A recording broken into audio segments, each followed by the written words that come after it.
We are less than a month away from Election Day, and we're going to take a look at the polls. Stu does the polls. Yes, we're going to go through what the most recent polls are, kind of bounce around between some governor polls, some Senate polls as well. Let's start in the Senate. Wisconsin, Ron Johnson, 52. Mandela Barnes, 46. Yes, Ron Johnson up by 6 points. And what we like to do with these is kind of give you a state of the race and where this poll sort of falls in our impression of where the state of the race is, right? So if we're thinking it's a tie, maybe the Republican has a good poll, we're going to tell you it's good. If the poll is tied, it's about neutral. If it's the Democrat winning, usually we're going to think of that as a negative.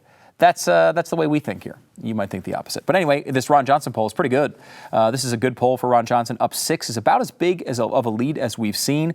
He's opened up a lead here. You see, one of the things you'll notice about this poll is there's almost nobody who's undecided, which is interesting. Not a lot of room for Mandela Barnes to make up. And obviously, with Johnson over 50%, there's no way he can win the race if this poll is accurate. Mandela Barnes is taking a beating on his past stances on crime. Wisconsin knows all about that. They've seen a lot of it, unfortunately, and they don't want somebody who wants to defund the police, even though now Mandela Barnes denies he said that.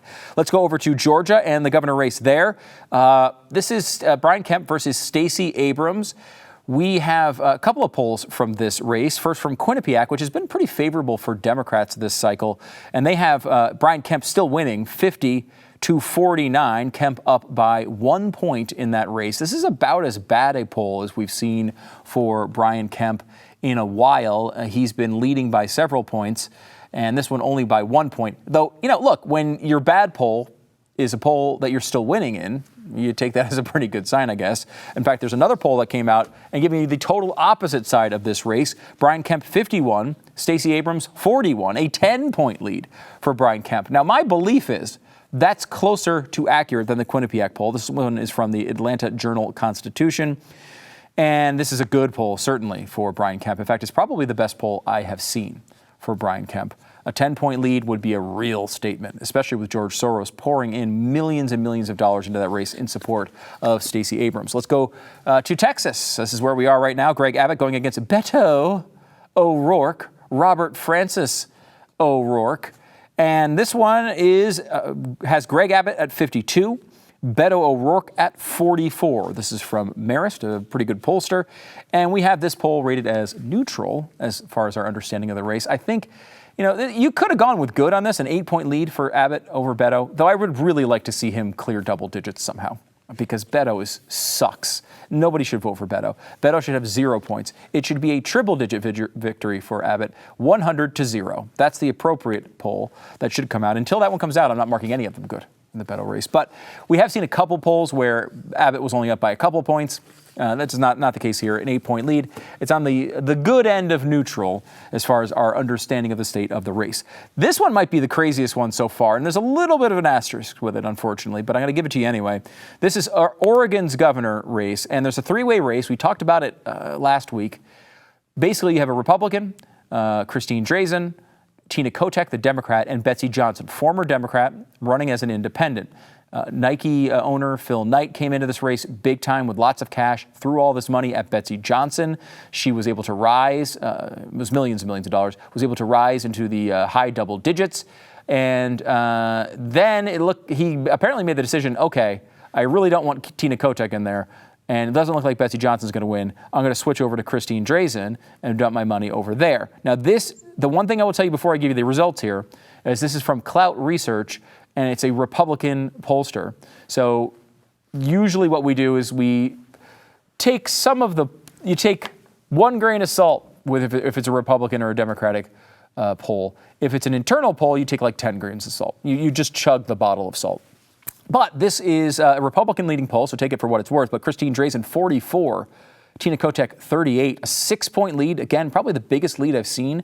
I can't remember the last time a Republican in Oregon had a 6-point lead in a scientific poll at any point during any race statewide. And Betsy Johnson, you see falling off there down to 11. So it seems like a decent amount of people sort of went behind Phil Knight and made that switch from Betsy Johnson to Christine Drazan. So that is a really, really good result in Oregon. Let's go over to the governor's race in New York. Now, we haven't spent a ton of time on this race, as you may know on this program.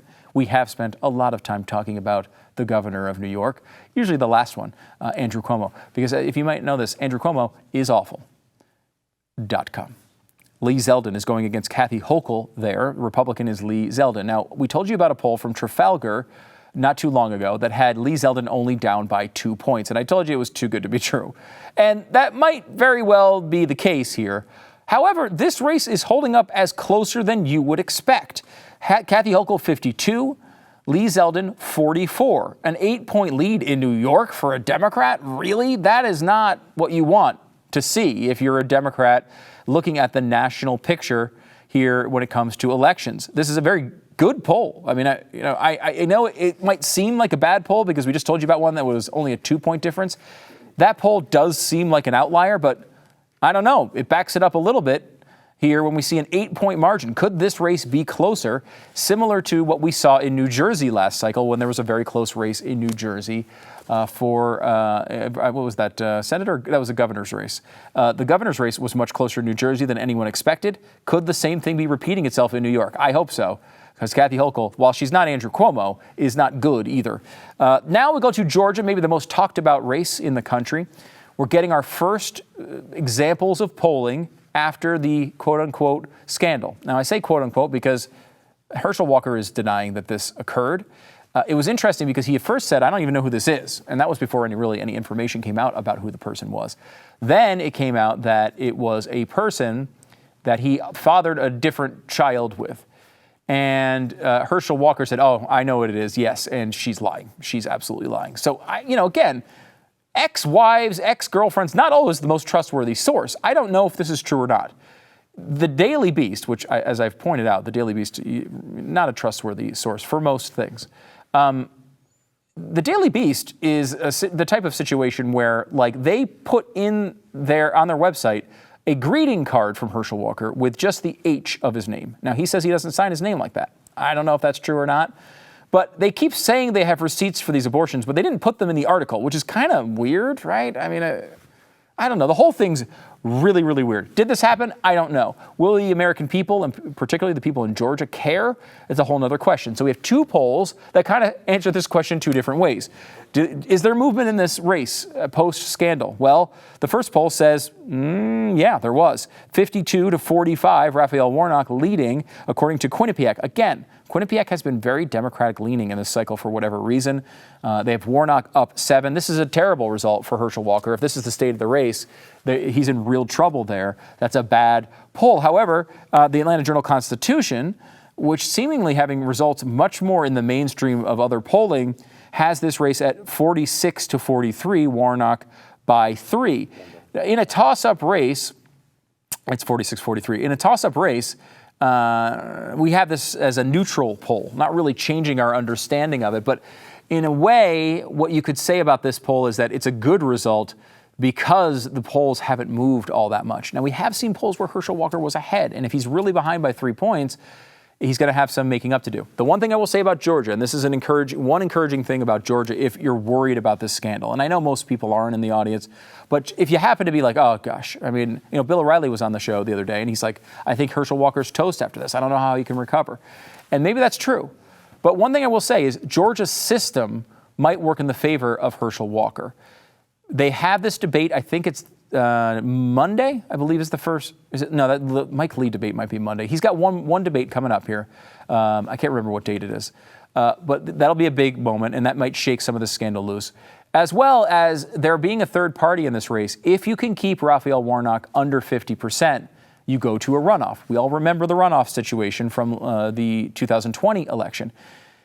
If you do that, you're going to have several more weeks of distance between this scandal and the actual election. So if it's 48-45, Herschel Walker finishes in second, but Raphael Warnock does not clear 50, there will be another election, I think it's early to mid-December, where they will have a runoff, and that will actually decide that seat. So that one probably, good chance, will not be decided on election night. We'll keep watching all that closely and keep you up to date with all of the polls because we're nerds here.